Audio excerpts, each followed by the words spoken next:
João 12, a partir do versículo 20. Diz assim a sagrada palavra de Deus. Ora, entre os que subiram para adorar durante a festa, havia alguns gregos. Estes, pois, se dirigiram a Filipe, que era de Betsaida, da Galileia, e lhe rogaram: Senhor, queremos ver Jesus. Filipe foi dizê-lo a André, e André e Filipe o comunicaram a Jesus. Respondeu-lhes Jesus: é chegada a hora de ser glorificado o Filho do Homem. Em verdade vos digo, se o grão de trigo caindo na terra não morrer, fica ele só, mas se morrer, produz muito fruto. Quem ama a sua vida, perde-a, mas aquele que odeia a sua vida neste mundo, preservá-la-á para a vida eterna. Se alguém me serve, siga-me, e onde eu estou, ali estará também o meu servo. E se alguém me servir, o Pai o honrará. Agora está angustiada a minha alma. E que direi eu? Pai, salva-me desta hora? Mas precisamente com este propósito vim para esta hora. Pai, glorifica o teu nome.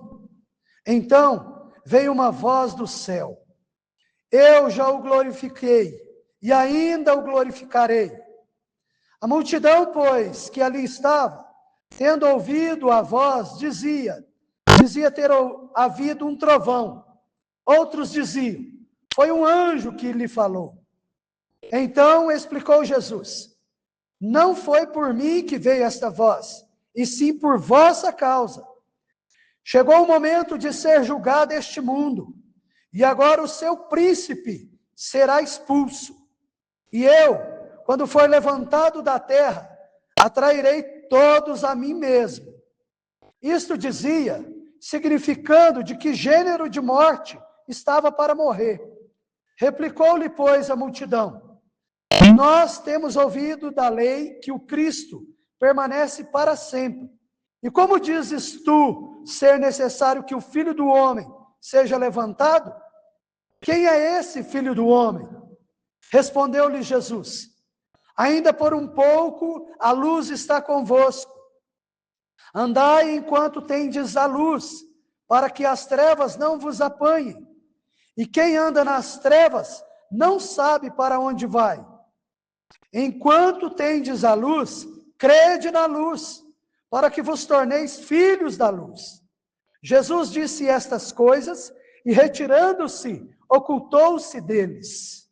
Louvado seja Deus. Oremos. Pai, fala conosco, Senhor, mais uma vez nós te pedimos. Desejamos ouvir a sua voz, a sua verdade.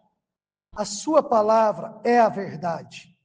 Que o teu Espírito Santo nos ilumine, que o teu Espírito Santo nos encha de fé, de graça, de entendimento de coisas espirituais, coisas celestiais.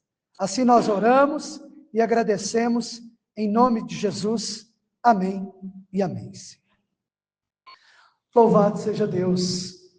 Meus irmãos, eu gostaria de te perguntar: aonde você tem buscado a sua glória? Em que consiste a sua glória? A glória da sua vida, a alegria da sua vida, a satisfação da sua alma. Por incrível que pareça, para muitos, a satisfação de suas almas está num jogo de futebol. Para outros, está nas bebidas alcoólicas. Para outros, nas drogas. Para outros, no sexo fora do casamento. Para outros, está na vaidade da vida, na ambição da vida, na vaidade profissional, talvez. Talvez até mesmo a satisfação esteja apenas em constituir uma família.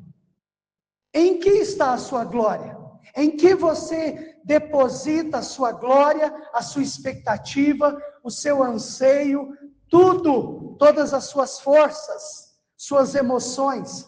Em que você espera estas coisas? Antes de nós entrarmos nesse texto propriamente lido, eu quero dizer que o tema da mensagem é: a glória de Cristo brilha na cruz. Então, eu quero que você pense nessa noite sobre a glória de Cristo, que é muito diferente, certamente, da minha e da sua glória. E aí, eu destaquei algumas palavras, apenas por curiosidade, para vocês. 7 palavras mais importantes nesse texto, exceto Christos, que é Cristo, né? Mas eu separei ora, está em grego, doxazo, que é glorificar, ora, que é ora, doxazo, que é glorificar, apotanesco, que é morrer, karpos, que é fruto, acolotel, que é seguir, helkio, que é atrair, pós, que é luz, e pisteu, que é crer. Essas palavras, olha tanto que é importante essas palavras, elas determinam o esqueleto exato de todo o texto que nós lemos. Elas carregam o coração dessa perícope, desse parágrafo que nós lemos. Chegou a hora da glória, que passa pela morte para gerar fruto e chama o discípulo a seguir, enquanto Cristo atrai os seus e a luz exige que os homens creiam. Coisa linda, meus irmãos, nós observarmos como o texto faz sentido olhando para o original. Chegou a hora da glória que passa pela morte para gerar fruto e chama o discípulo a seguir, enquanto Cristo atrai os seus e a luz exige que os homens creiam. Basicamente, esse é o esqueleto da mensagem de hoje. Se nós olharmos para o texto, nós vamos ver que Jesus já entrou em Jerusalém. Foi o último texto que eu preguei, capítulo 12, no início do capítulo. Jesus entra em Jerusalém. Jesus é aclamado como rei em Jerusalém. A multidão o aclama. Seu nome está em evidência. Seu ministério agora está mais público do que sempre, do que antes. E agora nós vamos ver alguns gregos que querem ver Jesus. Não apenas judeus estão chegando para ouvir Jesus, para ver Jesus, mas alguns gregos chegam diante ali dos discípulos e dizem que querem ver Jesus. Está aí no versículo 21, no finalzinho. Humanamente parece um momento de grande sucesso público de Jesus. Mas Jesus vai responder falando de hora, de morte, de grão, de trigo, de cruz, de luz. João aqui quer mostrar que a glória de Cristo, ela não pode ser separada da cruz. Antes de Cristo chegar em sua glória plena, ele terá que enfrentar a cruz. Quem quiser entender Jesus corretamente, precisa ir primeiramente à sua cruz. Esse é o problema de muito do evangelho que as pessoas, que muitos lugares, muitas igrejas têm deturpado hoje aí, prometendo a glória, mundos e fundos, e se esquecendo de que o evangelho, antes de qualquer coisa, passa pela cruz. E aí eu quero destacar aqui, então, 3 pontos sobre esta mensagem, sobre a glória de Cristo que brilha na cruz. A primeira delas é a hora da glória chegou na cruz. A hora da glória chegou na cruz. Jesus já tinha manifestado a sua glória quando subiu ao monte da transfiguração, e ali os discípulos viram o seu rosto como que de glorioso que era. Mal podiam ver a sua face. Ele já tinha manifestado a sua glória ao curar enfermos, ao ressuscitar Lázaro, Ele já tinha manifestado a sua glória de várias formas, mas agora nós vamos ver que a hora, o ápice da glória de Cristo na terra se inicia, porque esse é o propósito maior dele ao vir à terra. Se você observar o versículo 20, como eu já disse, alguns gregos foram para adorar, foram para vê-lo. E eles disseram no versículo 21 que queriam vê-lo. Filipe e André levam isso a Jesus. Eles levam essa informação até Jesus. E Jesus responde: é chegada a hora de ser glorificado o Filho do Homem. A verdade central aqui para nós, então, é que a glória de Cristo começa a aparecer justamente na hora da cruz, na hora do sofrimento, na sua última semana de vida na terra. Ele vai dizer: estou prestes a ser glorificado. Cristo atrai não apenas judeus, mas também gentios. O que isso significa? Isso significa que Jesus nunca veio apenas para um cubículo de nação, para um cubículo de denominação. Ele veio para as nações. Nós falamos sobre isso hoje pela manhã. Um dos pontos do credo apostólico é que nós cremos na Santa Igreja Universal, não a universal do Reino de Deus, mas a universal que é católica, não a católica romana, mas a universal e católica, que significa que Cristo não está limitado a uma denominação, não a uma presbiteriana, não a uma batista, a uma Assembleia de Deus, ou outras mais, mas ele veio para o mundo. Ele veio para alcançar nações. E aqui nós vemos que essa obra de expansão do Evangelho já começa a se alastrar.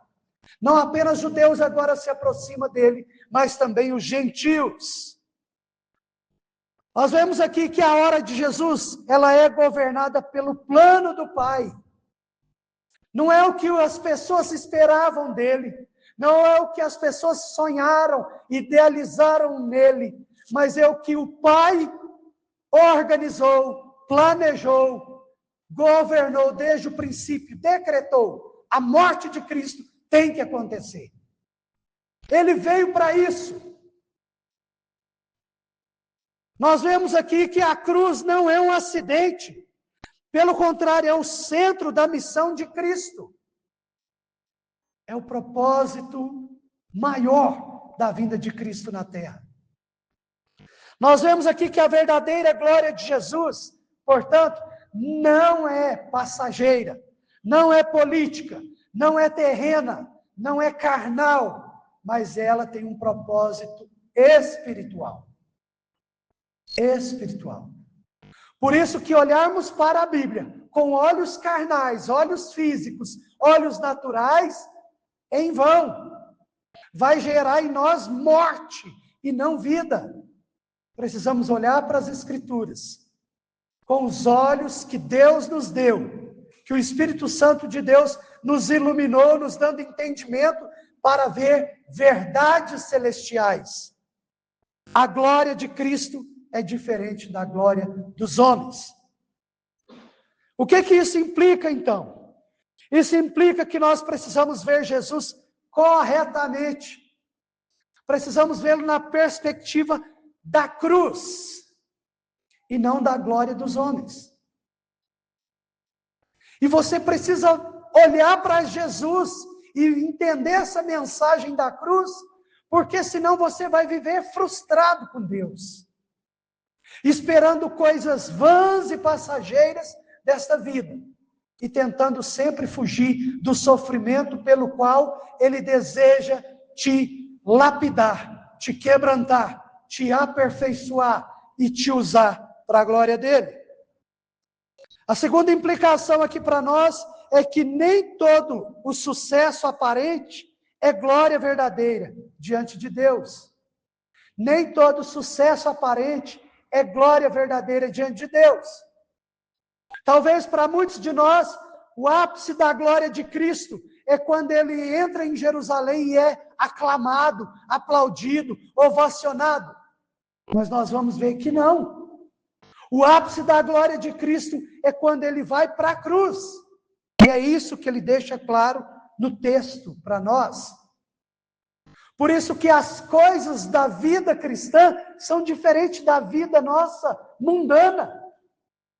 No sentido de que nós passaremos sofrimentos, lutas, e tudo isso é proposital da parte de Deus. Outra implicação para nós é que o Evangelho não nos chama a admirar um Cristo popular, mas a crer no Cristo crucificado, sofredor, que nós lemos no início do culto. O servo sofredor. Aquele que sofreu no nosso lugar, aquele que morreu em nosso lugar, aquele que pagou os nossos pecados. Outra implicação disso é que precisamos deixar a Escritura definir o que é glória, e não os nossos pensamentos. O que é glória para você? Que glória você está esperando nessa vida? Que reconhecimento você está esperando nessa vida? Na igreja, na família, na sociedade? Isso é glória de homens. Isso é passageiro.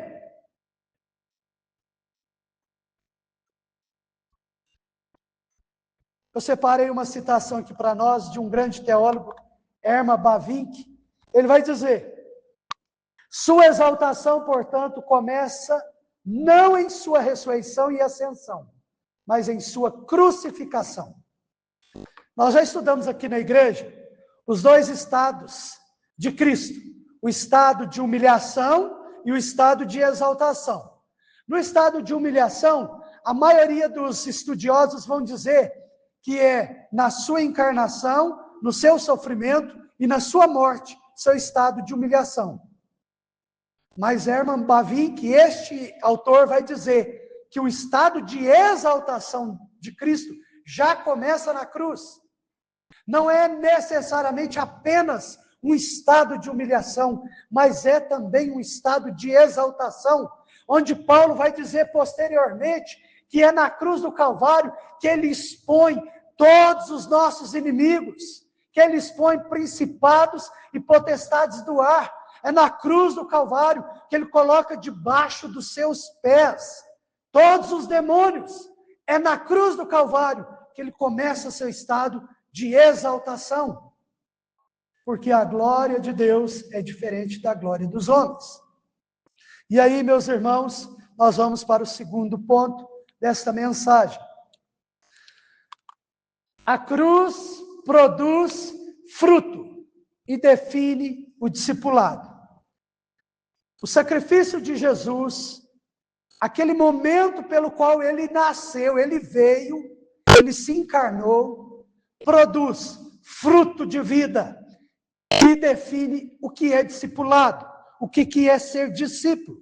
Se nós observarmos do versículo 24 ao 26, vai dizer. E aí ele vai usar uma pequena ilustração sobre o grão de trigo. Se não morrer, ele fica só. Versículo de número 24. Em verdade vos digo, se o grão de trigo caindo na terra não morrer, fica ele só. Mas se morrer, produz muito fruto. E no 25 também vai dizer, quem ama a sua vida, perde-a. E quem odeia a sua vida neste mundo, preservá-la-á para a vida eterna. Em outras palavras, ele está dizendo que ele precisava morrer para que outros pudessem viver. E depois ele vai dizer que a vida do discípulo caminha da mesma forma. Nós precisamos desejar a vida de Cristo em nós, e não a nossa vida, não as nossas vaidades, não as nossas querências, nossos desejos pessoais. Quem ama essa vida vai perdê-la. Mas quem perde essa vida por amor de Cristo, vai achá-la, vai encontrá-la. Muito maior, muito melhor, é a vida eterna. Aqui ele está definindo também o que é o discipulado, no versículo 26. Se alguém me serve, siga-me, e onde eu estou, ali estará também o meu servo. E se alguém me servir, o Pai o honrará. Onde Cristo está, ali estará também o seu servo. E o Pai vai honrar esse discípulo. É isso que Jesus está dizendo. Jesus vai honrar aqueles que verdadeiramente renunciam às suas vontades para fazer a vontade dele. Jesus vai honrar aqueles que verdadeiramente renunciam às suas vidas por amor a ele. E ele nos deixou um exemplo claro, clássico, que é a própria morte dele. A encarnação, a vida, o sofrimento e a morte dele. Meus irmãos, o que isso implica para nós então?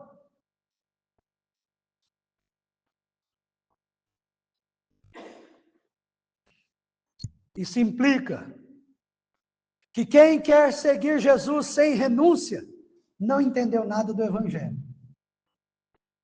Quem quer viver uma vida cristã, sem renunciar ao seu eu, o seu ego, o seu achismo, não entendeu nada ainda da vida cristã. Não leu a Bíblia. Se leu, não entendeu. Se entendeu, não creu. Não creu. Porque, de fato, o tempo todo Jesus vai estar nos ensinando que a vida cristã é uma vida de renúncia. Ele renunciou à sua glória por nós, vindo à terra, se encarnando e sofrendo por nós. A segunda implicação disso é que viver para si mesmo parece ganho, mas termina em perda total no final. Viver para si mesmo parece ganho. Viver atrás das coisas desta vida parece ganho. Mas consiste em perda total se isso não estiver alinhado com a vontade de Deus. Se não estiver alinhado com a vontade de Cristo. Você vai se frustrar, como eu já disse anteriormente, com seus filhos, com seu cônjuge. Você vai se frustrar com você mesmo. Se você for sincero, se você for honesto, você vai se frustrar com você mesmo. Nem tudo que você sonhou, nem tudo que você desejou, você alcançou.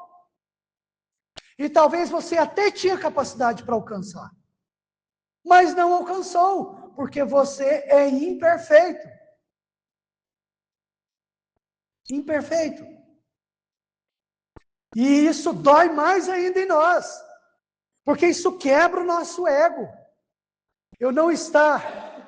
Você não está na profissão que você almejava, no ministério que você desejava, talvez no casamento que você desejava, com a família que você desejava.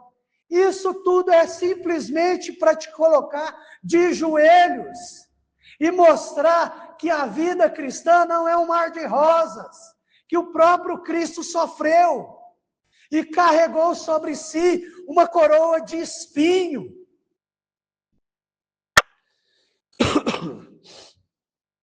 A terceira implicação disso é que morrer para o pecado e para o ego é caminho de fruto.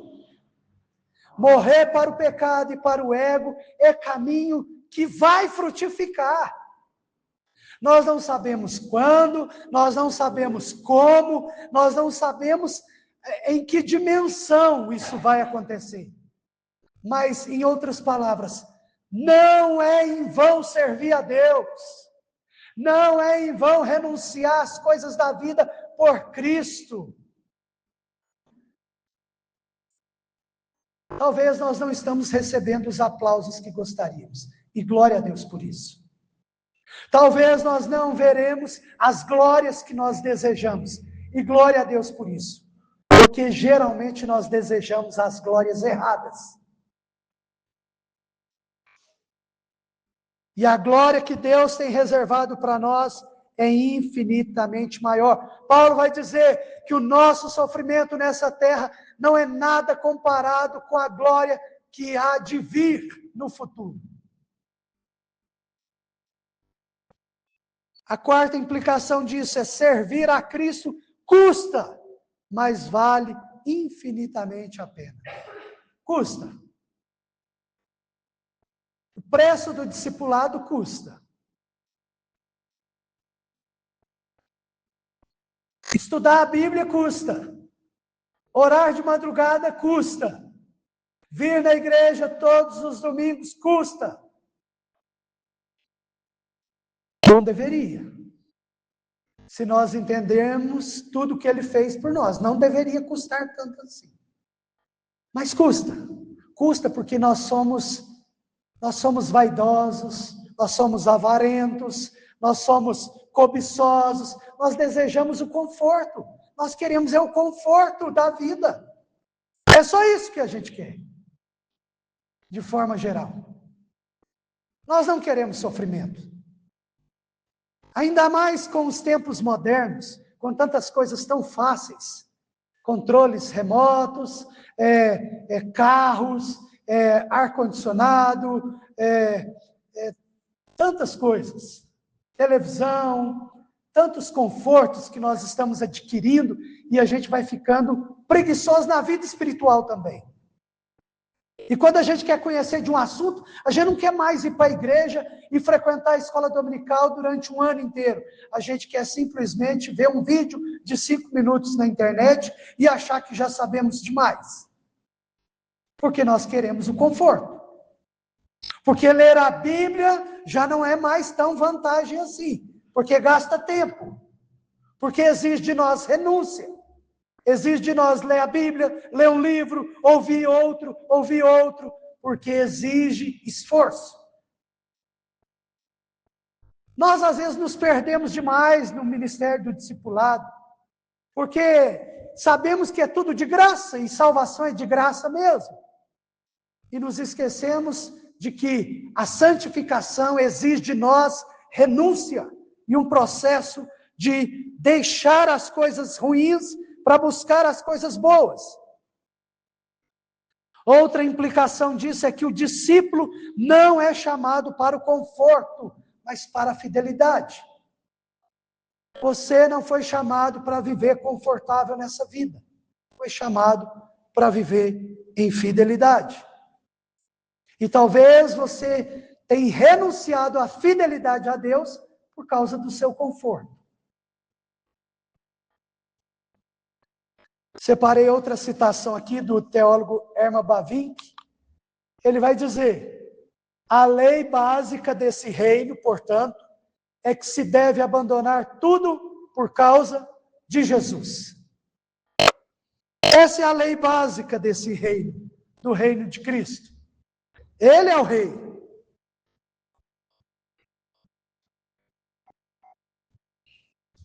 Abandonar tudo por causa de Jesus. Aquele que amar mais o seu marido, a sua esposa, os seus filhos, os seus pais, mais do que a mim, disse Jesus, não é digno de me seguir.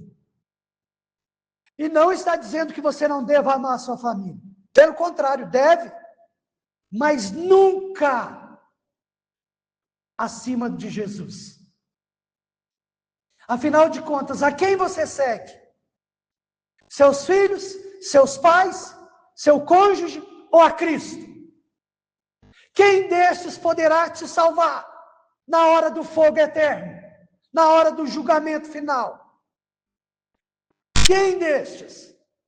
Hoje pela manhã falamos sobre isso. Que a salvação, ela é individual. Não se perca no ministério do discipulado por causa de alguém que você ama.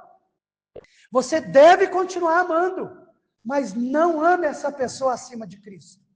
Porque isso é também idolatria. E aí nós vamos para o terceiro ponto desta mensagem. A cruz glorifica o Pai, julga o mundo e chama a fé. A cruz glorifica o Pai, julga o mundo e chama a fé, atrai os seus.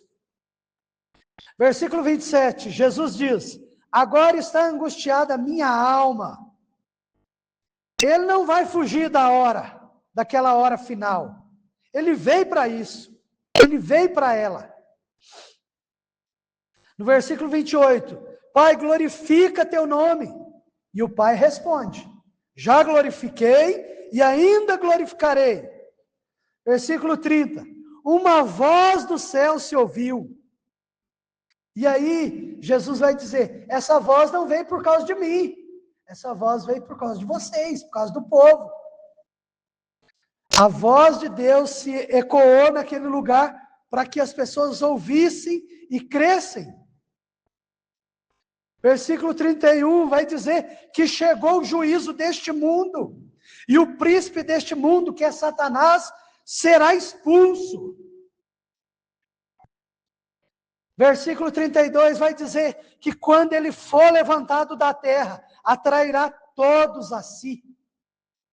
Fazendo menção a João 3, e fazendo menção também àquela serpente lá do deserto, que foi levantado quando as pessoas eram mordidas pelas serpentes e olhavam para a serpente de bronze, elas eram curadas.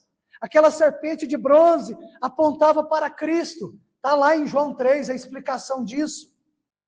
Porque assim como a serpente foi levantada no deserto, ele seria levantado na cruz e atrairia muitos a ele. E é disso que ele está falando aqui também. Porém, isso apontava para a sua morte, né? Versículo 33. Porém, a multidão não compreende que o Messias era o Messias sofredor. Eu já falei aqui em uma das pregações minhas recentes aqui, e vou repetir. Os judeus, especialmente os ortodoxos, até hoje não creem que Jesus é o Messias. Até hoje eles esperam o Messias, Salvador. Porque eles esperam um libertador político, um libertador desse mundo, que traga riquezas, glórias, poder, como talvez porventura de Salomão na terra, como talvez porventura do rei Davi, porque eles esperam o descendente do rei Davi ainda. Então eles esperam aquele rei que vai governar a terra gloriosamente. Eles não conseguem crer em Jesus. Porque Jesus é aquele que nós lemos aqui no início do culto. Nele não havia aparência alguma, belezura, formosura, nada. Não havia. Ele foi desprezado, foi rejeitado. E ele continua sendo rejeitado por muitos que se dizem cristãos hoje ainda. Quando trocam a mensagem do Evangelho por teologia da prosperidade, quando trocam a mensagem do Evangelho, como eu falei hoje pela manhã, por uma mensagem racionalista, ou quando trocam a mensagem do Evangelho por uma mensagem subjetivista, aí você precisa vir na escola dominical para entender o que eu estou dizendo. Versículo 35 e 36, Jesus chama o povo a andar e crer na luz. Olha o 35, ainda por um pouco a luz está convosco, andai enquanto tendes a luz, para que as trevas não vos apanhem. E quem anda nas trevas não sabe para onde vai. Enquanto tendes a luz, crede na luz, para que vos torneis filhos da luz. Jesus disse estas coisas, e retirando-se, ocultou-se deles. Meus irmãos, Jesus é a luz, Jesus mostra a luz, Jesus vem para levar essas pessoas a crerem. Lembra do propósito do Evangelho de João? Fazer com que as pessoas creiam que Jesus Cristo é o Filho de Deus. Está lá em João 20, 31. É levar luz às pessoas, para que as pessoas se rendam. A mensagem que salva é a mensagem de que nós entendemos que Ele é o Filho de Deus. Nós precisamos crer nisso, e isto basta. Isto basta. Se as pessoas chegarem a entender que Jesus é o Filho de Deus, que veio, encarnou, sofreu, morreu, ressuscitou, e está sentado à destra do Pai e voltará para buscar a sua igreja, elas serão salvas. Mas às vezes nós corrompemos a mensagem, querendo prometer curas e milagres e bênçãos terrenas, que Deus pode até fazer de fato, e faz mesmo, mas que às vezes Ele não prometeu. E que às vezes também essas curas e milagres podem servir de obstáculo para algumas pessoas se renderem de fato e de verdade, como nós meditamos alguns dias anteriores. Que a falta de fé dos fariseus não era falta de milagre, não era falta de poder de Deus, de Cristo, mas era falta de quebrantamento. E aí, meus irmãos, a verdade aqui então é que na cruz Cristo glorifica o Pai, derrota as trevas e chama os homens a crer. Chama os homens a crer. Algumas verdades aqui para nós. Primeiro, Jesus enfrenta a cruz com angústia real e obediência perfeita. Ele sabe que vai sofrer, mas ele vai. Senhor, se possível, passa de mim este cálice. Nós vamos ver isso ainda. Mas ele vai. Às vezes nós queremos fugir do sofrimento e por causa disso corrompemos a nossa vida cristã, porque não queremos renunciar ao nosso conforto. Segundo, a cruz glorifica o nome do Pai. A cruz glorifica o nome do Pai. Através da maldição do amaldiçoado, que Cristo se faz maldição, maldito em nosso lugar. E o Pai é glorificado nisso, porque nisso o Pai mostra a sua ira, a sua justiça e ao mesmo tempo o seu amor redentor. Próximo, a cruz é juízo contra o mundo rebelde. A cruz é juízo contra o mundo rebelde. Aqueles que não creem, que não se curvam. A cruz veio para os envergonhar. Pai, perdoa-os, pois eles não sabem o que fazem. Isso é uma vergonha para essas pessoas que estão crucificando Cristo. Essa oração é uma vergonha para eles. Eu vim para salvar, eu vim para buscar, e vocês estão me rejeitando, me crucificando. Pai, perdoa-os, eles não sabem o que fazem. O mundo rebelde será envergonhado diante do Senhor, mais cedo ou mais tarde. Por isso Cristo fala assim: aquele que me negar diante dos homens, também o negarei diante do Pai.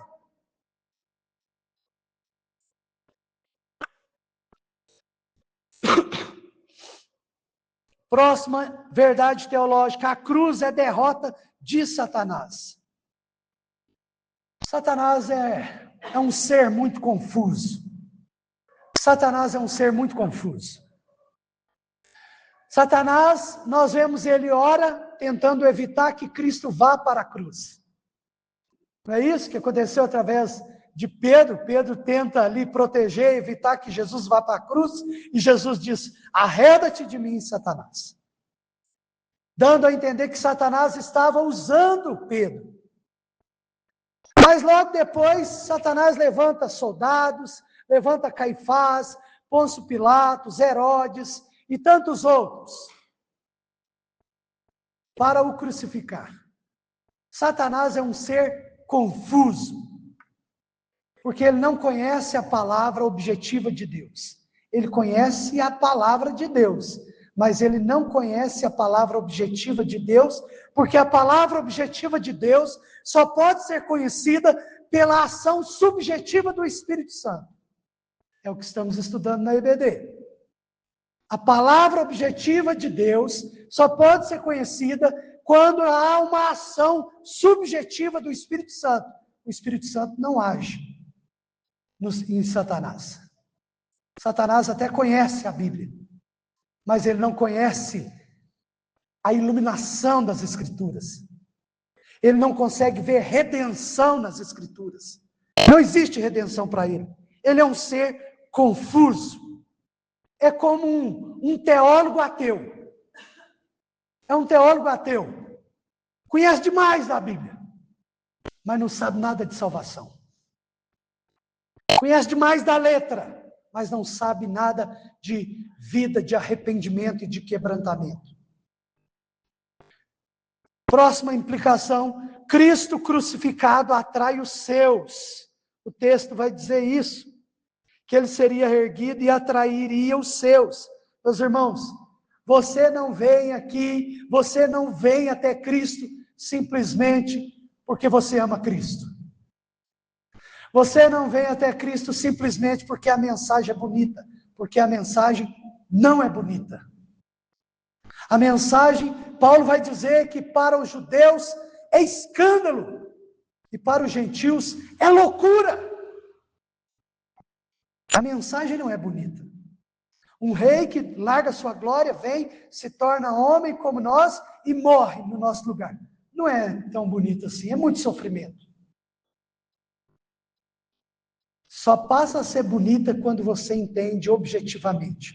Quando o Espírito Santo te dá entendimento espiritual. E você entende que sem essa mensagem, nós estaríamos condenados eternamente, perpetuamente, nas trevas do inferno.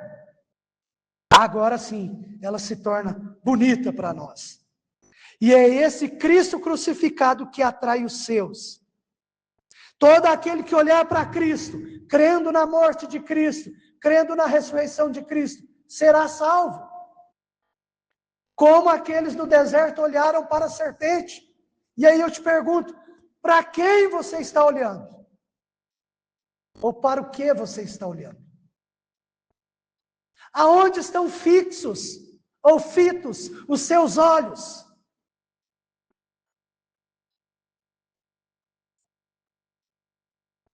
Na perda que você teve? No prejuízo que você teve? Aonde estão os seus olhos?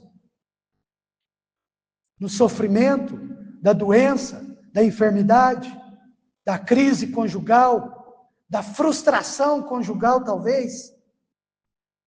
Aonde estão os seus olhos?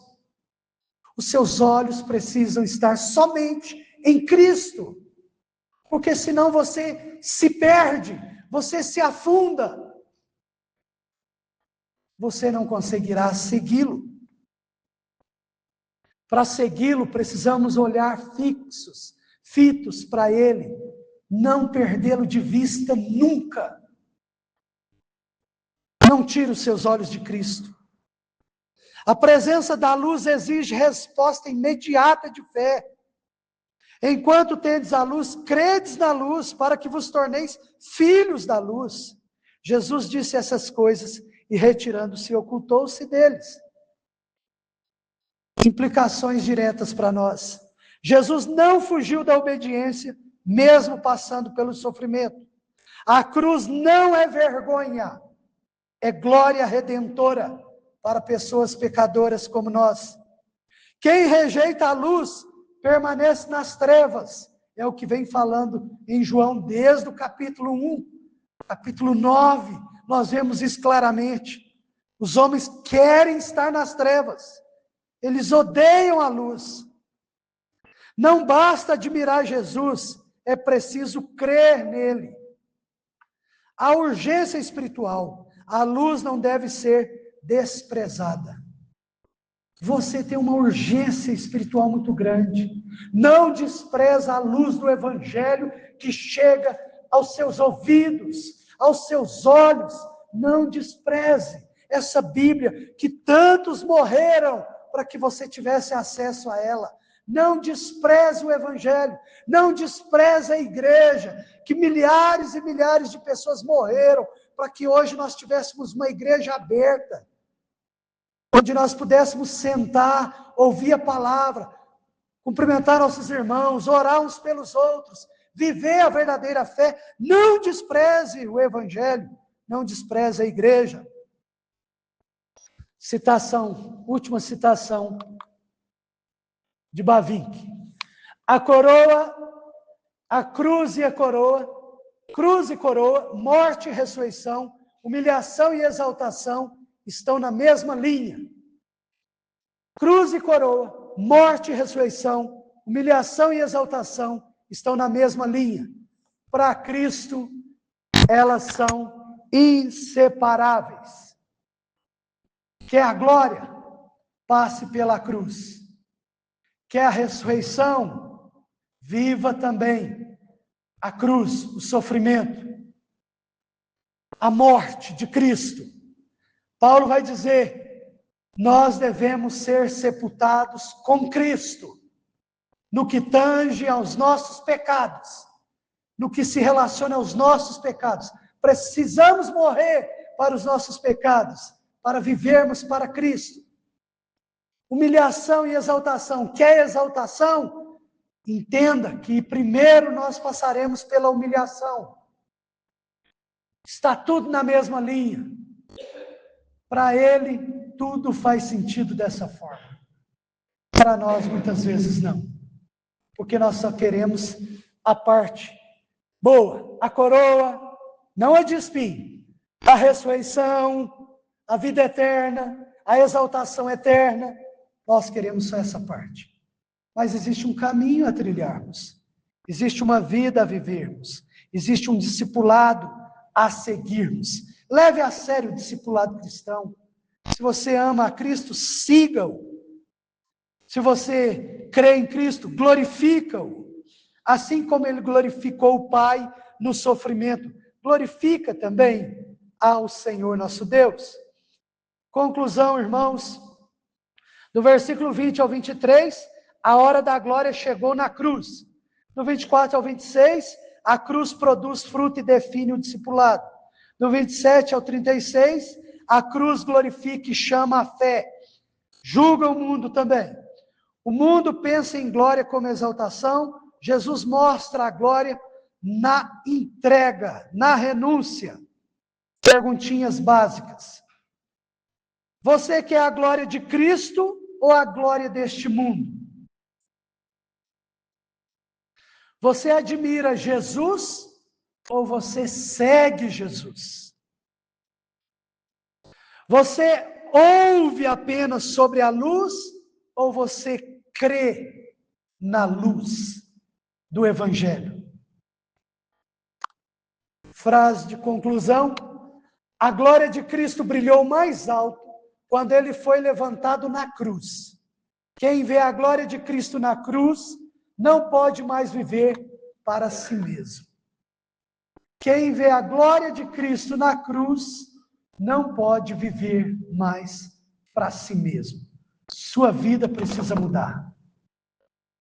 O Evangelho, a luz, precisa adentrar o seu coração. Seus pecados precisam ser extirpados em nome de Jesus, pelos raios de luz que brotam da cruz de Cristo. A glória de Cristo revelada na cruz mostra o amor dele por você, mostra a ira de Deus sobre ele, sobre o seu filho por causa do seu pecado, e mostra o amor dele. Não se feche para o Evangelho, não fuja de Cristo, não fuja de Deus, não fuja da casa de Deus, não fuja da palavra de Deus, não fuja do sofrimento. Aquilo que você tem sofrido, entenda como parte do processo que Deus tem para a sua vida. Aprenda a reagir diante dessas coisas de forma obediente, de forma santa, de forma reverente, de forma quebrantada, arrependido dos seus pecados. Feche os seus olhos, coloque-se diante do Senhor mais uma vez, para que nós oremos ao Senhor.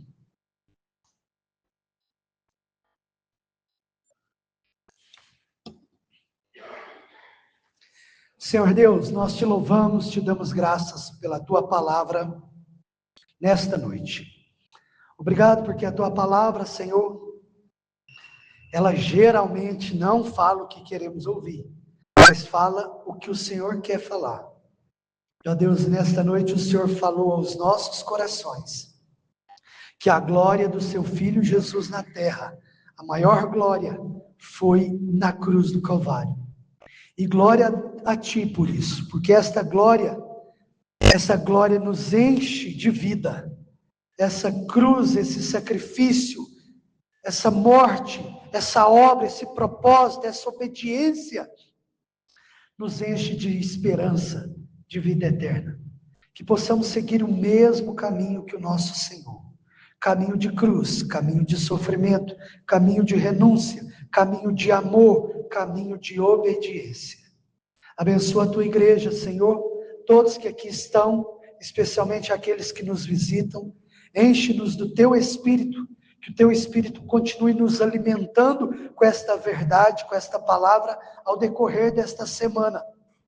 E que sejamos sustentados, mesmo diante das frustrações do dia de amanhã, mesmo diante das frustrações, das lutas, das perdas e dos sofrimentos, que olhemos para Cristo, aquele que não nos decepciona, aquele que não nos envergonha, aquele que não nos abandona, mas aquele que foi abandonado, aquele que foi rejeitado, mas mesmo assim abriu os braços na cruz do Calvário para atrair-nos a Ele. E nós te glorificamos por isso, ó Pai. Em nome de Jesus, abençoa a tua igreja, abençoa cada família aqui representada, conceda-nos uma semana de bênçãos, de fervor espiritual, de obediência à tua palavra. Abençoa o teu povo, aqueles que não puderam vir, visita-os com o teu poder, com a tua palavra, com o teu Espírito, em nome de Jesus Cristo.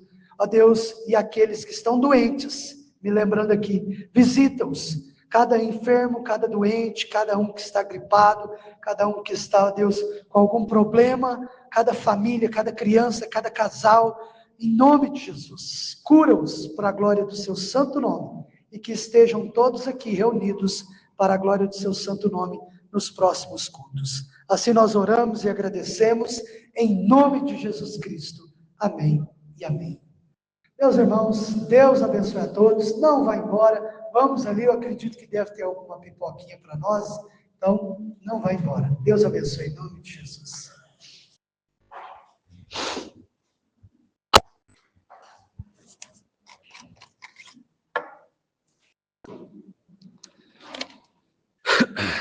E André.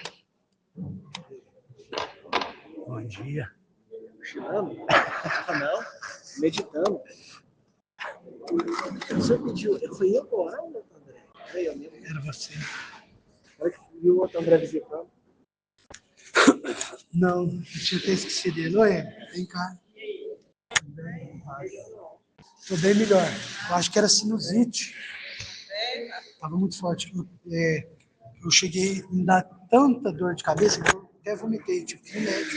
Estava vomitando, vomitei 3 vezes. De tanta dor muito forte. E eu já senti dor demais, mas igual essa,